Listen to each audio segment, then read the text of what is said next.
Our world is getting warmer,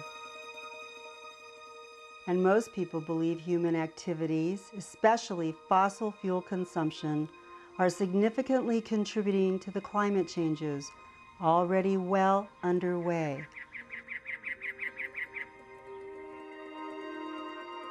Belching coal-fired power plants are fed by an endless procession of coal-filled rail cars. Sea-bound oil tankers fuel automobile-driven cultures around the globe.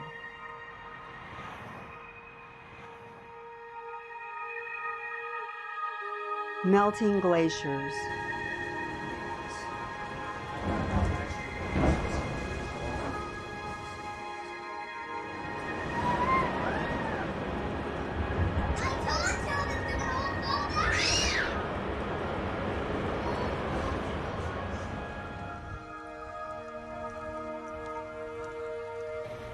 Rising average temperatures.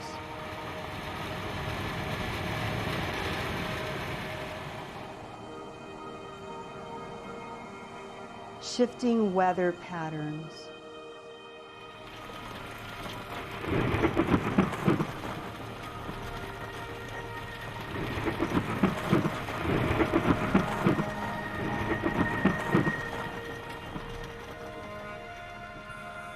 Rivers that once flowed year-round are now baked gullies.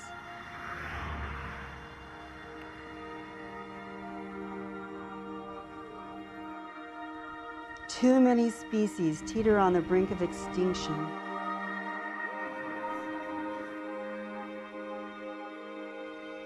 These realities attest to the path we are on and the perilous destiny our precious planet rushes toward.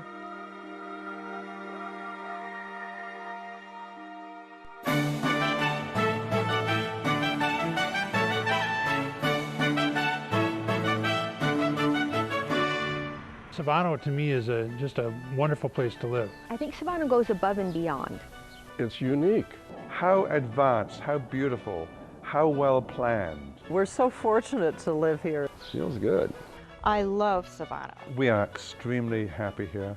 On the rare occasion when I have a chance to stop and just look at it, I think, oh my gosh, wow. So here we are sitting out in 100-degree weather in a beautiful courtyard and enjoying life. I love it because I think it's a great place to raise a family. And I like it, I love it. It's delightful. What a privilege to live on Savannah.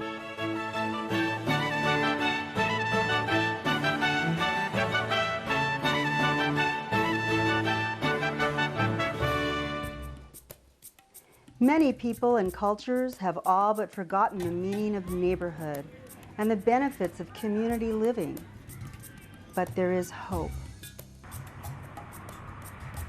Civano, a high-performance, solar, sustainable community and neighborhood, was envisioned nearly 15 years ago in the minds of innovative thinkers and visionary developers, taking Arizona residential development in a wholly new direction.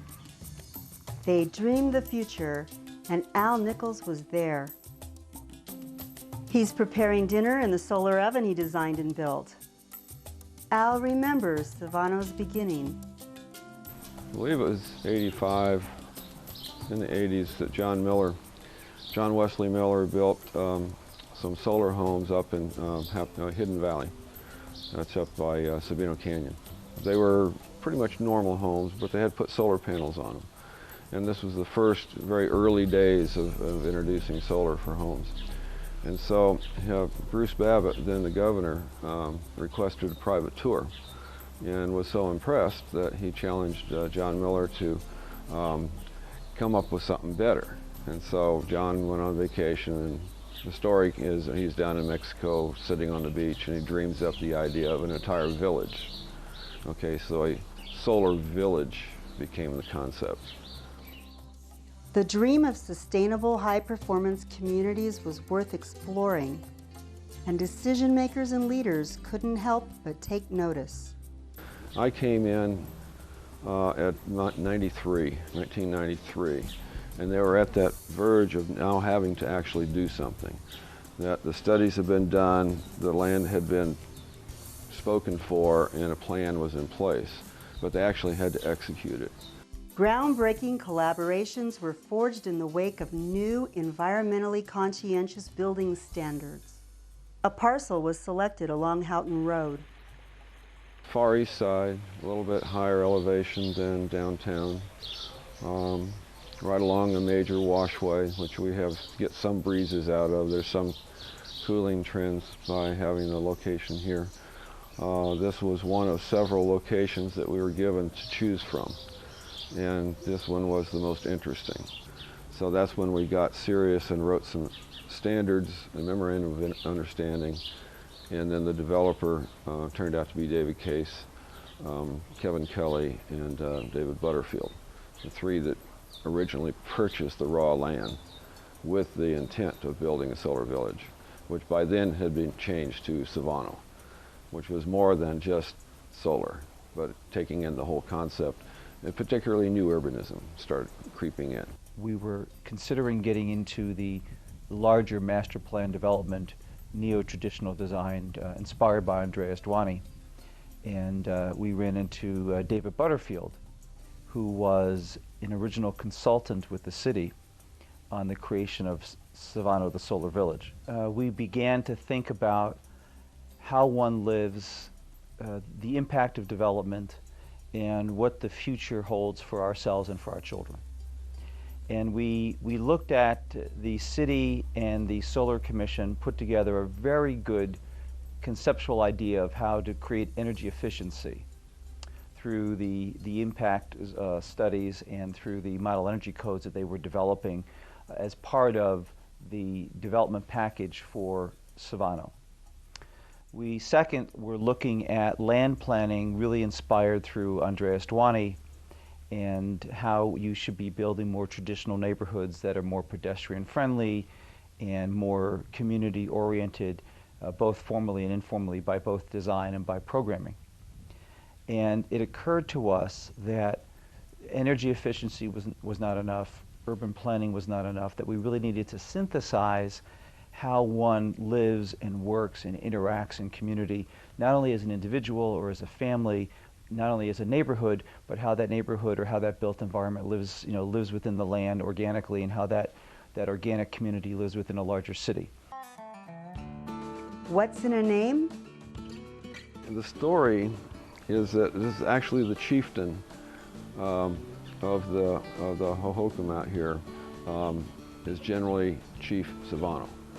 And so the chieftain that was working with the archaeologists in the exploration of the Indians living out here in a period they considered to be 500 years of peace and harmony in nature. So that's what it means, but it's actually the chieftain's name, which is, as I understand it, passes on with subsequent chieftains. Civano would live forever.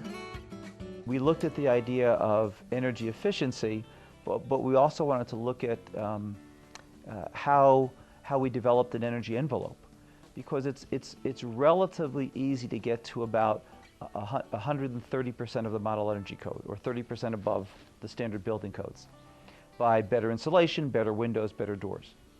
Our goal is to get to 150% of model energy code. That last 20% really requires you to rethink the engineering of the house. We upped the energy standard to the point where it could meet a reasonable goal. Reasonable is what this project had to come down to. We don't like to use the word sustainable. We'll talk high performance. Okay, these are high performance homes. They're 50% better in heating and cooling because we beefed up the envelope. Better glass, better walls, and very inexpensive. By the time the land actually got auctioned, there were so many people had their fingers in this project. So many people had their ideas. Everybody had their concept. And that's where the debates, these vehement debates went on, as everybody had their idea. Every stakeholder that was involved in Civano initially thought that the paradigm shift required the other stakeholders to change, not them. And so everybody initially felt they were playing the role and everyone else was supposed to adjust their stakeholder position. And therefore, Instead of creating a paradigm shift, we create a conflict amongst one another. Essentially, me and another engineer, Catherine Kent, took and modeled plans and decided we could do this with some simple software that's already available for free and prove that you either pass or fail as long as you build the building to this envelope standard. Okay, so that actually then set a foundation for this project, and now we had something we could sell. All right, so the land went for auction. The boys were the only bidders for $2.1 million, and they, immediately found out the banks wouldn't talk to them. They couldn't borrow a dime. And so for a year, they lived off their own money. So we started, in fact, in our mind with a blank slate. It was 880 acres, plus there was 325 acres across the street we had an option for, so it was almost 1,200 acres. One of the challenges for creating the development of Civano was really learning to shift the relationship between individual, private capital, and government. And realizing that in order to change how we developed, how we created living patterns, how we built communities, how we captured resources, and how we inspired to use renewable resources, the relationship between government as policing agent, community as advocate, and free capital as ownership had to change. The challenges of realizing such an ambitious dream were abundant. When you touch Civano, because it's a legitimate paradigm shift energy source or force, where you thought you were there to change others, it ultimately changed you.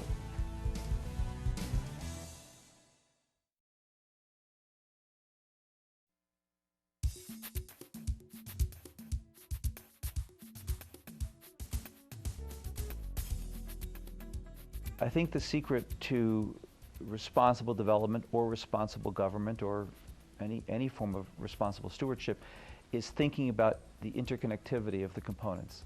One of the objectives of Civano was to reverse the segmentation of use development patterns. For instance, we moved as a society, we took the production systems of the military machinery and the production systems of the auto industry, the automation, into production housing. Then we really created cost efficiency by redundancy. We then took those same practices into industrial parks, into office campuses, into suburban malls, and basically created what we call segregation of use. That affordable housing lived in one place, the wealthy lived in a second place, apartments were in a third, retirement homes were in a fourth. We created the suburbanization and segregation of use of America. What we didn't realize when we were pulling those guys out of Brooklyn and moving them in, those GIs into Levittown, and beginning to create the suburbanization of America, and enjoying, in fact, the economic efficiencies of redundancy that segregation of use provides in development, is that we were ripping up the fabric of interconnectivity. And so, in fact, there's some value, there's both social and economic value when somebody lives in a community, worships in a community, shops in a community, has a socialization or a park or playground or beautiful pathways in a community, because it reinforces the fabric of society. Sustainability, therefore, requires you to understand the connectivity of all of your decisions. So why don't we start thinking about designing streets for 20-mile-an-hours and shorter turning radius? And because it wasn't just the car or the fire truck we should be thinking about, we should be thinking about that 8-year-old on their bicycle or the elderly person carrying maybe a package of food. And so we wanted to re-engineer how we thought about streets, and that the way you create more walkable streets is you created smaller streets, and they were actually traffic calming streets by being narrower. While in fact we did mass grading, we looked at the road design that basically required us to relocate a 200-year-old cactus, saguaro, and we had our horticulturists come in and say, well, listen, you can move that cactus. It's about 200 years old. It will probably be dead within 10 years because it's basically hit its useful life cycle. If you move it, it'll probably be dead within a year. To build a road around it was going to add about $15,000. So we asked ourselves, how many saguaro cactus could we replant for $15,000? Simultaneously, we asked ourselves, what is the symbolism of a 200-year-old cactus and moving a road to give way to this cactus? We thought the symbolism and the gesture towards the cactus was too important not to move the road around it. Life is a balancing act, and I think if you try to be responsible stewards of the land and of capital and of public policy, you're constantly trying to make the best decision at that point in time with the information that you have. And our challenge from the city of Tucson was to build a community where there was a greater interaction of use, where you had mixed-use residential development, different price points. You had some residential mixed with commercial. You had some job creation. At the same time, you promoted the new energy-efficient envelopes and technology. You used reclaimed water for your public vegetation. You provided a sense of community by how you built your homes with front porches and courtyards. And then you made the walkway pleasant. So you made sure that there were little parks and little vignettes, and there were pathways and bicycle paths, and there were community schools, and there were places to eat, within a walking distance. And so the whole experience, we were basically trying to recreate a more natural fabric of community by having multiple uses all within one area. Plans were revised repeatedly as the building and landscape architects shaped the vision under the guidance of the original developers. Les Shipley speaks for Civano's Trees and Cacti. I'm a certified arborist. Arborist is someone who specializes in trees, and I emigrated to Nova Scotia when I was 20, lived there for 30 years, married, 3 children, and in 1990, I said, let's go across the country from Nova Scotia, which is way on the East Coast, as you know, to the very, very tip of the West Coast. And that is Victoria, British Columbia, on Vancouver Island. We rented a budget renter truck, and we loaded our furniture, off we moved. So that's how we got to Victoria. The condominium was built by a developer called David Butterfield. The city of Tucson called him one August in 1995, and they had seen an article of David Butterfield in Time magazine as a sustainable developer. And John Jones and John Laswick, the city development people at that time, were very anxious to find a developer for Civano. And there's nothing quite like the out-of-town expert. It certainly inspired David. David fell for it hook, line, and sinker. And I had been doing some work for David on his projects, landscaping.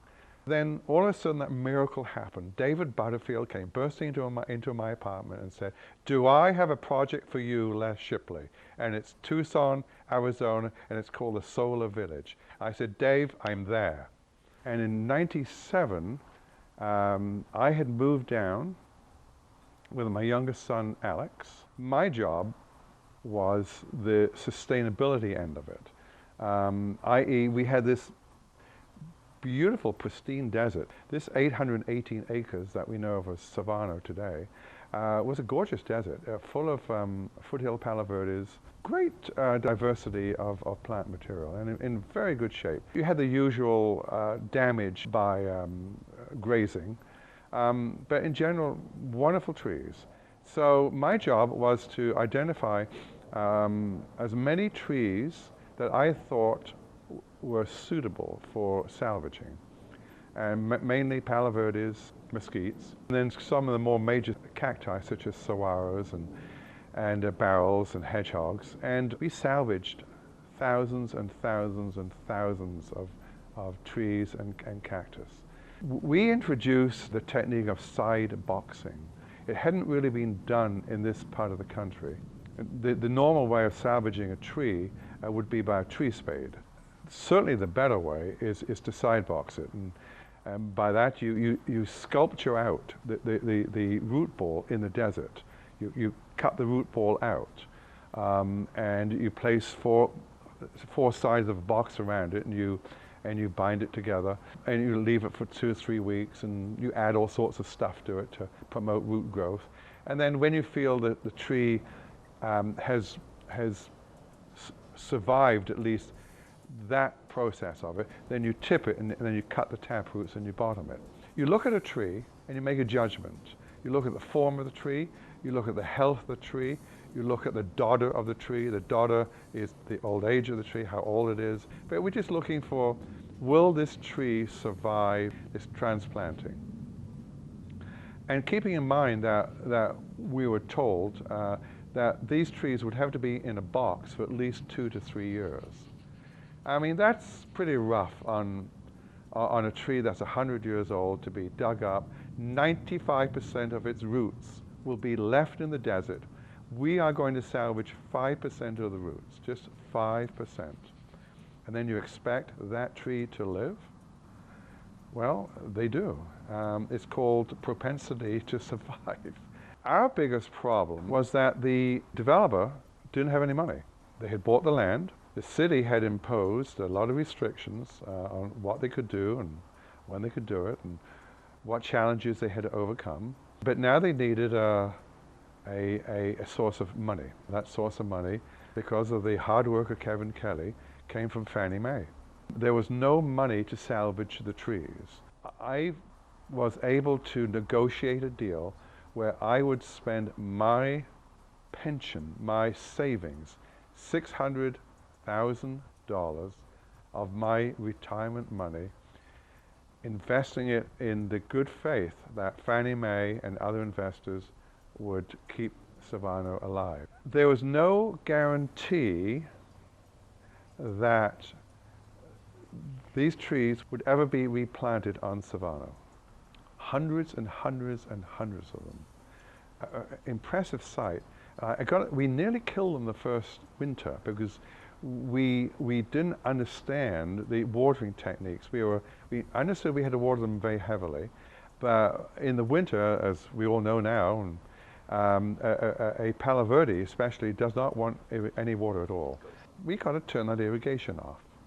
Simple as that, just turn a valve. And within 2 or 3 weeks, they had all greened up again. There was sort of old wives' tale that, oh yes, you can salvage a tree and you can plant it back in the landscape. But within 5 years, dead. And everything turned out well. Greater than 90% of the salvaged plants are still alive and thriving today.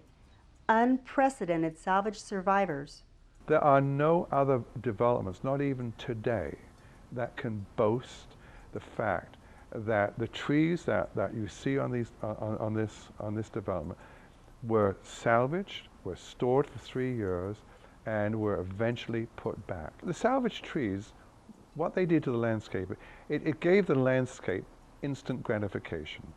We weren't putting in little 15-gallon trees where the most predominant aspect of the tree were the 2 lodge poles supporting it from flopping over. What we did, we introduced literally, I think it was like 1,300 salvaged trees. They average anywhere from 60 to probably 130 years in age. That gives the development, I think, instant credibility when it comes to sustainability. I think it adds calmness and spirituality to this development.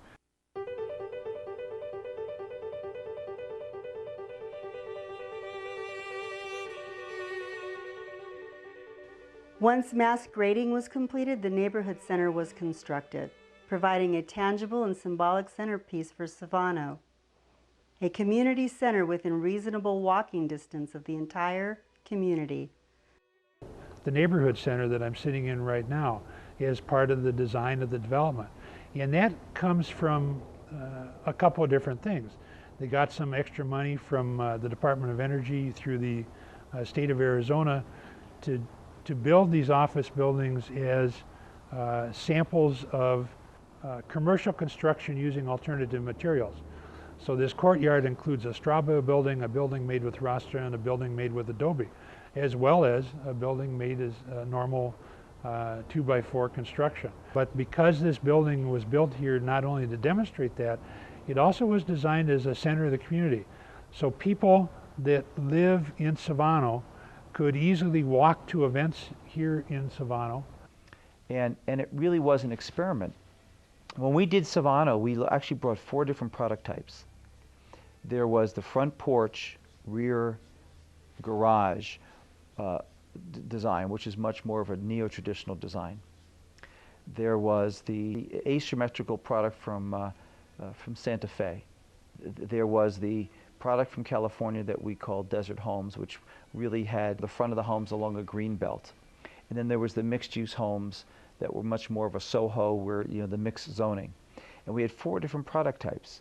And so we had the front porch, we had basically the backyard against the green belt, we had the asymmetry of the courtyard homes from Santa Fe, and then we had the mixed-use product in the neighborhood core. And all of them were designed actually to test different product designs for the marketplace. And what was neat is each one of those products found a buyer. From its inception, Civano was a long shot, but the idea and the project kept marching forward. The pioneers, as they are called today, the original residents, moved into Civano as soon as their homes were completed. Civano was little more than a graded vacant lot in the desert with an absolutely spectacular community centerpiece, the neighborhood center, and a pool. We did have the pool, which we said, oh, this is like living in a resort. It's kind of fun. We're like, there's no one here but us. But it was very not attractive. You know, the whole place was scraped, you know, and there were a few places being built at the time in the model homes and things. But there was a night guard that sat out there in the night, and every single time we would be somewhere and come home after dark, this giant spotlight would hit us. We'd be like, it's us, we live here. And the guy's like, okay, get it, no. And so we'd go home, and then we walked our dog every day, and then one day we saw somebody else, and we said, who are those people on our street? And it turned out to be the folks that had moved in next door to us, which was the second house. It's like, other people, aha. The people that first move into development are often known as pioneers. And you know what a definition of a pioneer is. Those are the folks that are found out in the desert with arrows in their back. When Savannah was first developed, some of the folks that knew they wanted to live here were getting together before anything was built for community potlucks and to start to establish the idea of community. We were the first ones to live here. Number one. We lived here alone for about 7 weeks, and then the next neighbors moved in. We're kind of downtown people normally, so when we came to Tucson, we were thinking we would be downtown people, and then we discovered this plot of bare land with a big dream attached, and thought, well, that sounds better than downtown. And so, you know, we came here and have lived here since the very beginning of the whole operation. And then the school has, you know, my daughter went through all of her years of school here, and that, you know, I've always been able to bike and walk to school, and so it's just become really an integral part of who we are now. Pam founded and leads the Civano Community School, which started out quite small. The Civano Community School won the Greenest Grade School contest for their commitment to being green and going greener. We have no grades, we have blended classrooms, we have a very active vocal, the kids are very interactive, and it's very different. The first family moved in, the Batemans, Dwayne and Pam, in August of 1999, and my wife Linda and I moved in December of 1999. Many of the homes were built with front porches of one variety or another, which encourages people to use space which is visible to the community. If you're on the front porch, you were fair game for conversation with anybody you walk past. If you didn't want to talk to people, you went and used the back porch or the backyard. Again, the psychology of looking at how a home is oriented and how it relates to the front versus the back really make a difference in how people react and how they treat it as a community or just my home that I hide out in. People that live in Civano could easily walk to events here in Civano to take advantage of the Adobe building, which is now the community center after a number of years of waiting for it to happen, and to come to a cafe, to be able to walk down and eat rather than having to get in their car to have to travel someplace else. Those were all part of the original vision of the builders and dreamers that put this place together. But it also is part of good urban design, saying if you want to encourage pedestrian activity versus vehicular, you need to give them someplace to walk to. That also happens with the fact that there are two separate major activity recreational centers. There's a pool and tennis court on the north side of the development. There's a pool and a basketball court and a large play area on the south side of the development. So they're located where people that on either end of the development can easily walk and get some exercise and get out of their homes and meet other neighbors through going to a swim or to go play a game of tennis, whatever it might be. There was some very thoughtful design elements built in to encourage, again, the people to get out of their cars and walk rather than feel they have to drive someplace to recreate or drive someplace to eat or drive someplace to go to a meeting. As Civano grew, the foresight of the original designers remained critical to the spirit of the community. Civano's HOA and Neighborhood Association are active and long-standing. The developer agreed that they would be willing to talk with the neighbors, so they allowed an advisory council to be formed within the first year of residents moving in. So it was established there early even before residents and buildings were on the site, that this was a community, and it's continued to this day.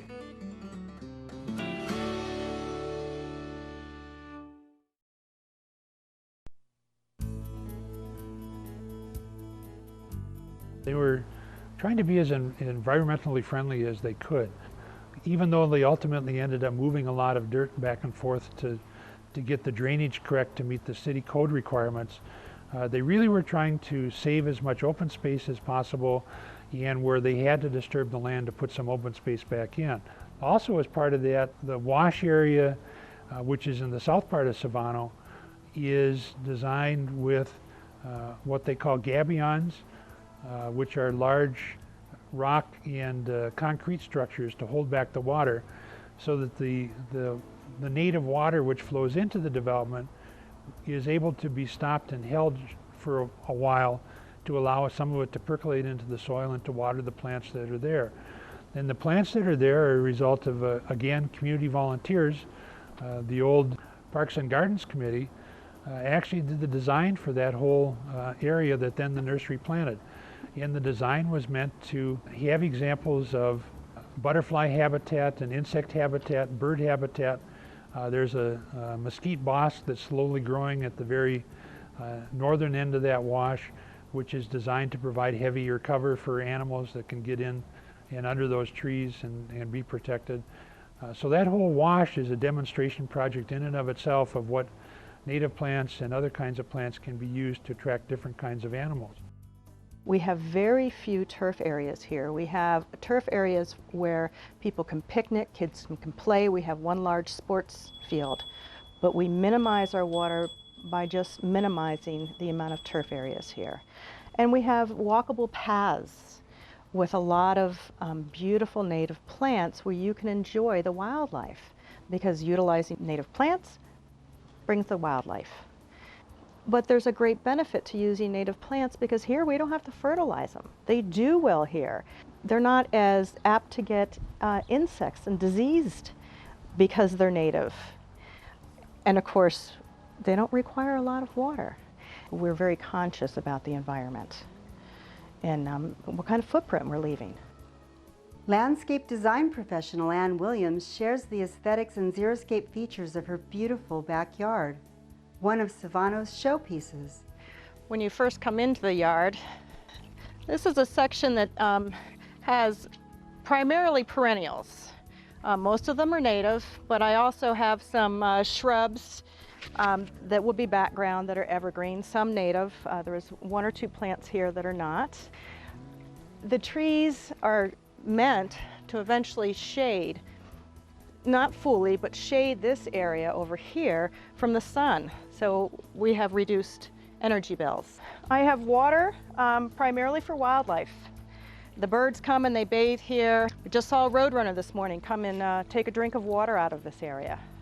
So, and I love to watch the wildlife.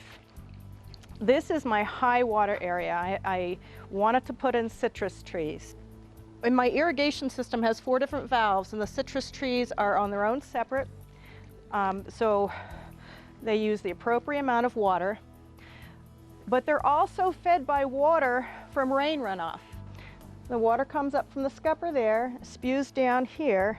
You can't see, but there's a drain. It goes underground into this water harvesting area here. And this is the supplemental water that waters my citrus. So this whole area, when it rains, will have far more water, and it's what the citrus trees need. I also believe in using different materials.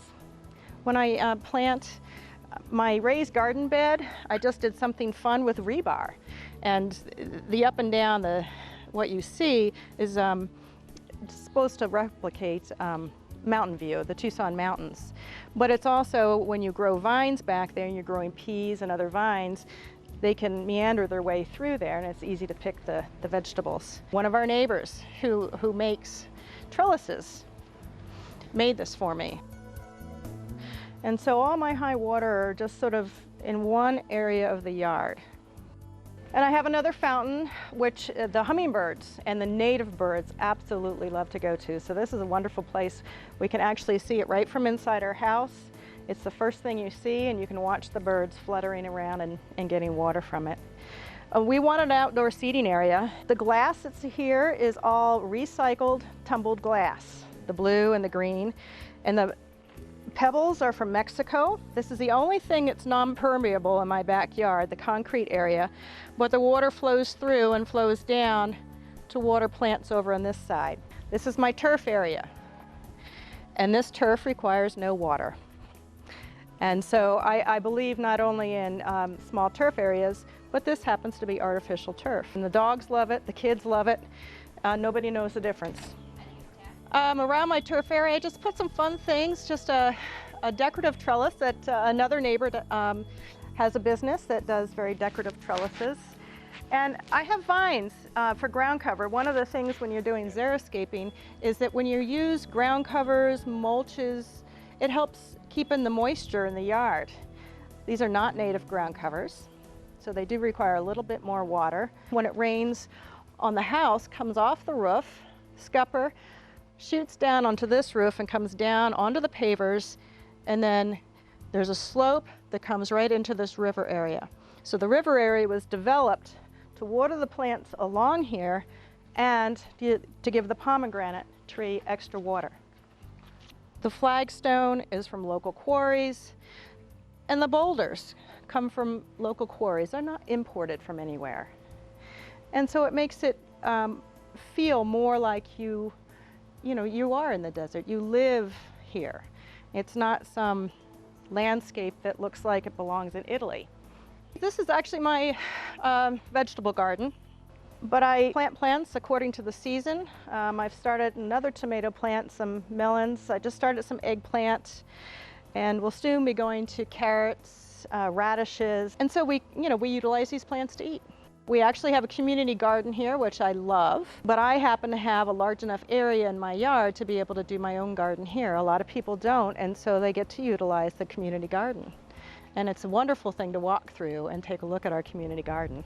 Well, I feel a little guilty having this in my backyard, but it's right here. I can come out, right before I'm cooking something and pick my basil. Or go over and I have oregano and I have other spices over on the other side. Like the citrus, the garden is on its own valve. It has its own irrigation. This is called the snail vine, and I absolutely love the flowers. I love my garden. I would never leave this house because I've put so much work into this yard. There's a lot of things to think about when you plant in the desert. Mostly water. In the desert Southwest, water is life. Justin Cupp is Al Nichols' son-in-law, and he's all about water. Our community, in comparison to that city of Tucson, we're cutting things by 3/4. You know, I mean, we're saving 60% on both our water and energy combined, which makes us unique and a great example for the rest of the nation. Rainwater harvesting, there's a couple of ways. The city does stormwater runoff, which is all the runoff off of the streets. Residential, it would be the water coming off of your roof during a rainstorm event. And what you're doing is you're using gutters or some other method of getting that water concentrated into one spot and then putting it into a tank for beneficial use later on at your discretion. Gray water is simply taking things that haven't come into human contact, such as, you know, you don't want toilets and you don't want your kitchen sink.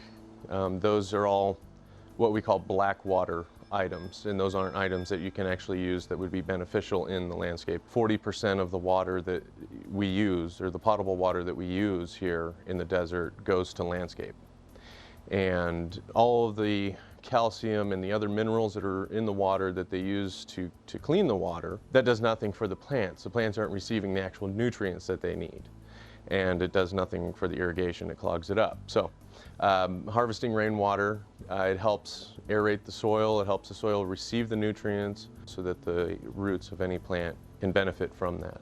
Councilman Glassman is the one that championed this city ordinance that we have now, 10597, and it's mandating that any commercial property built after June of 2010 is required to harvest rainwater to satisfy 50% of their landscape irrigation needs. And the other part of that ordinance is that all residences built after June 2010 are required to have gray water stub outs. This particular valve here is a new item. You can go get it at Ace Hardware. It's $25, and it's a motorized mechanical ball valve. And as you can see here, there's 2 dials. It allows you to set it up as a traditional irrigation system. But the nice thing is that when you have a gravity system like this, it'll still open and it'll still function.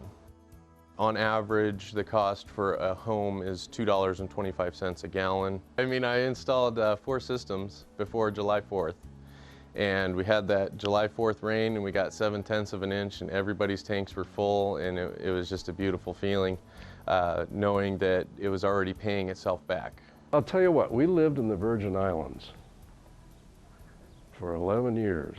We had a house in St. John, and the government there, when you built a house, you were required to collect rainwater, and you had to have a cistern, and I don't know what the formula was, but so many gallons of water collection per square foot of roof. And we had, under our house, 2 cisterns of 10,000 gallons each, and we drank the water, showered the water, and never bought water, all from the rain. Warren Fisher spent 35 years out to sea as a ship's captain. He saw so much trash on the high seas, he realized he and his wife Jeannie needed to do their part on behalf of the earth and future generations. I really didn't know how good it was going to be until I got here and got that solar array up there.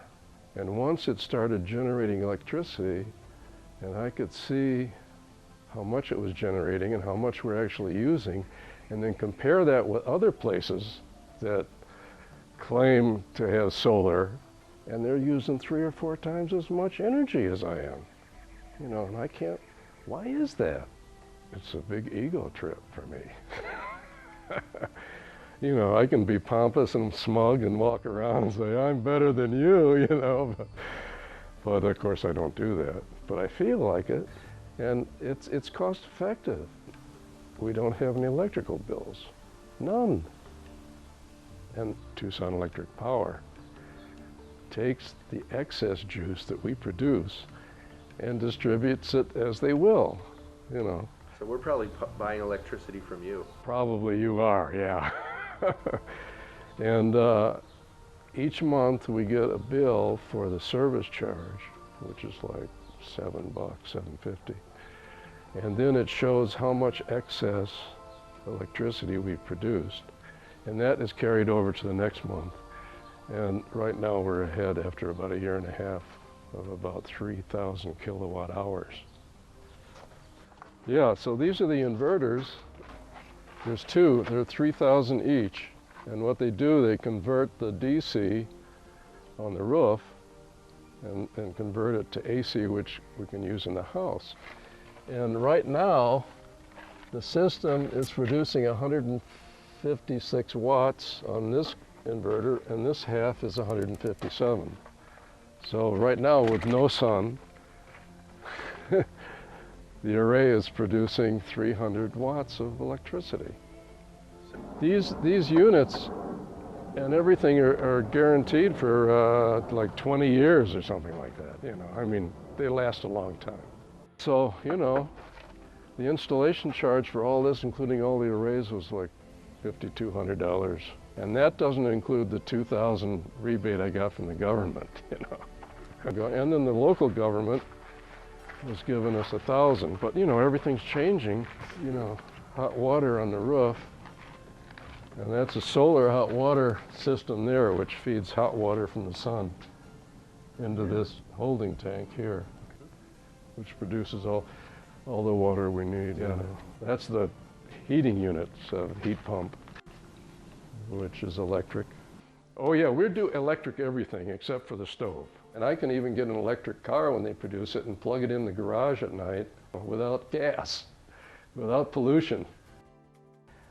The solar sustainability and other aspects of Civano, I think, are things that certainly all of Tucson needs to adopt, and probably throughout the country we're going to have to change to more insulation in our homes and lower impact houses and communities. I've been involved in recycling since the 60s, and the house that I owned before in Tucson was a very sustainable house for its time. We all want to see the world continue, this earth. This is our home and we love it, and it's really unique and beautiful.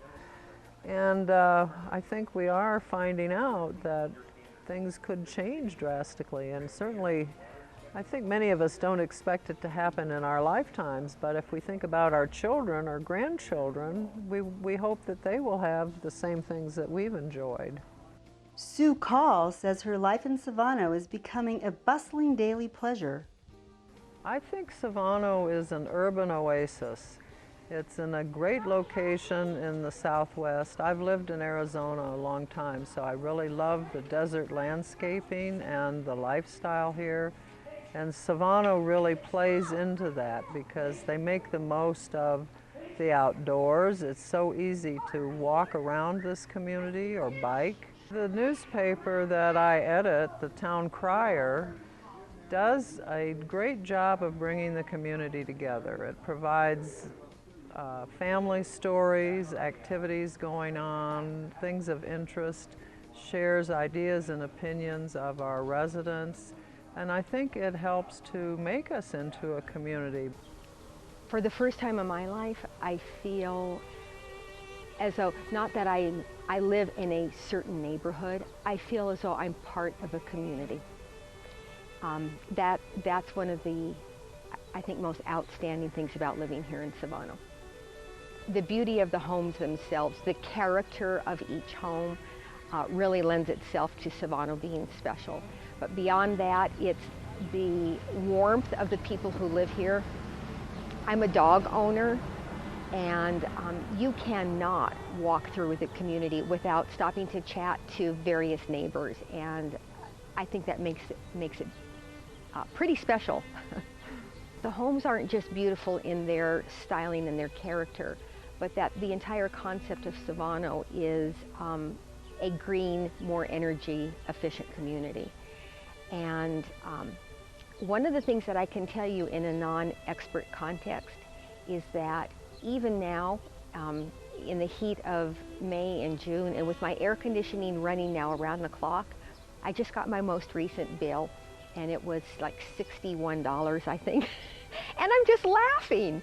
For me, I feel as though I'm living on a border, or I'm living on the fringe of a huge city that has everything to offer, but I'm on the edge, that borderline between the activity of the city and the peacefulness of nature.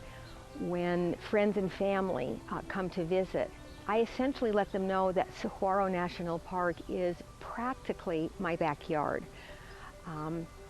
I like the proximity to the higher energy, but I feel as though it's a little bit lower energy here on the east side, and that suits me. I've had road runners hop up on my fence and then go to my pond and drink from the pond. I've been chased by javelina, literally chased by javelina, and I wouldn't trade any of it. It's great. It's a good way to live and a good way to feel. It's delightful. The nursery. We are so fortunate to have our nursery right here as part of our neighborhood, and I visit it often. Sometimes I just simply walk over just to wander. Just to wander. I'm not even a consumer, but it's so beautiful. Pam Shine found her place in Civano. There was some very thoughtful design elements built in to encourage, again, the people to get out of their cars and walk. It's becoming a village. I think you got to say Fannie Mae saved the project, okay? But it wasn't a smooth save, but they have now turned over all the common areas to the HOA. We have our round building. The residents of Savannah were not even allowed to walk on that lawn. Can you imagine? I mean, to me, you know how I feel about green and grass, right? Even though I'm the one who planted that lawn back in 2009, I was not allowed to walk on it. And if you were caught walking on it, a red-headed lady would come out and shoo you away. Now it's like, oh my gosh, it's been 10 years and here it comes, the music, the restaurant. It's like, oh, this is so cool. Submitted to the shore, nothing but their lives, but how much richer they who left their wealth behind. Greed is the devil's daughter, in the deepest water, she'll drag you down. Her eyes drowning with misfortune, it's a sad misfortune when she takes a hold. I didn't call it the neighborhood center. It's always been called the neighborhood center. Part of the philosophy of our sustainable development, to encourage communication and community. The neighborhood center was appropriately named. I mean, and it is in fact a collecting, it's a hub of Civano. The neighborhood center is critical. If you didn't have this area that people can collect in, and you need to share bread, I'll meet you at the neighborhood center. I'll meet you at the cafe. I'll meet you. I mean, I see young mothers there with their toddlers. They're sitting on the steps, and we provided some more benches now. You know, and the little kids playing in the grass. My daughter-in-law is just out there with Emma, my granddaughter. She comes every morning here. So Emma can enjoy the grass. There's not too many places you can enjoy the grass. And it's safe. It's shaded. It's just a good place to be. It's as much your space as my space. As far as other amenities or our stores or shopping, the prospect of our hospital coming in the relatively near future is very promising. The opportunity to be able to be employed there and just simply walk to work would be fabulous. To be able to live in a community and not have to leave that community and leave a further carbon imprint to take care of the necessities of life is one of the other things that's also very appealing to me. There could be a time where I would even give up my car, truly.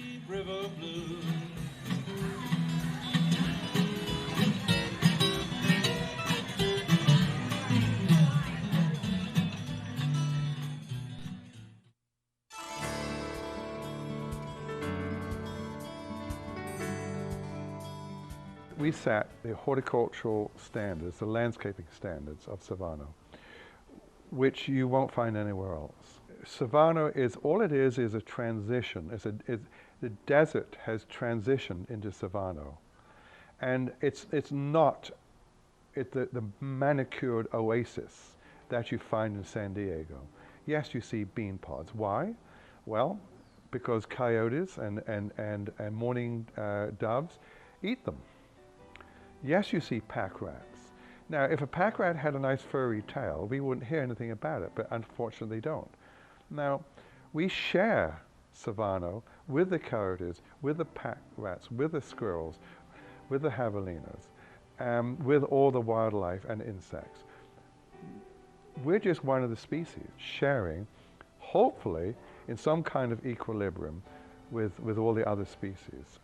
There's no age limits to it. You could be young, you could be middle-aged, you could be old. Savannah is a special place.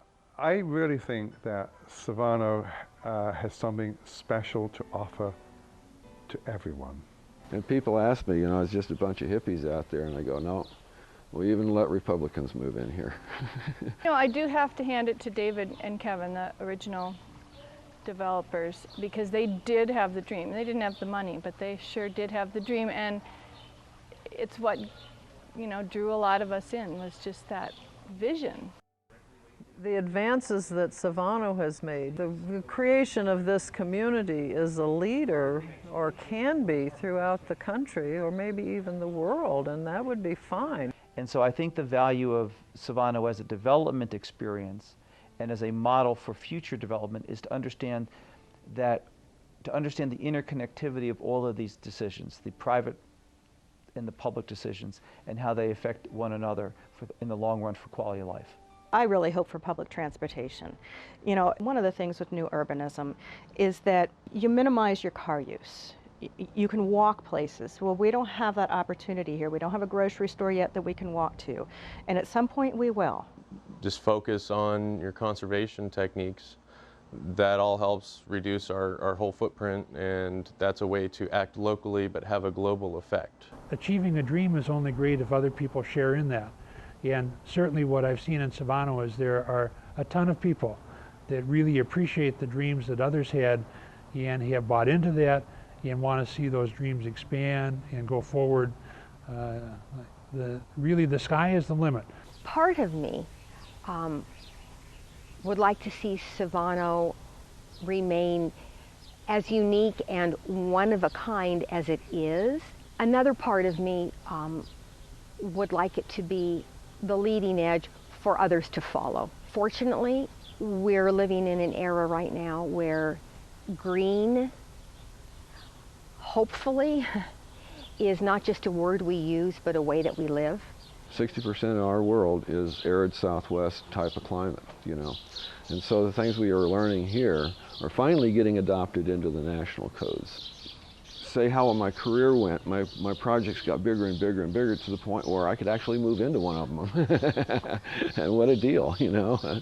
It really has raised the bar.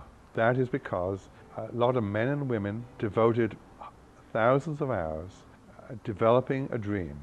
I have the confidence that the lessons of Civano, married with the vision of the well-being from Canyon Ranch, is where the world needs to go next.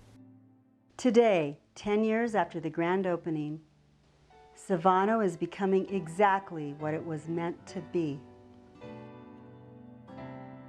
When I look at Civano today, I'm inspired at its beauty, both aesthetically, its community fabric, of its technological success, and I also am proud that it really is a beacon for change.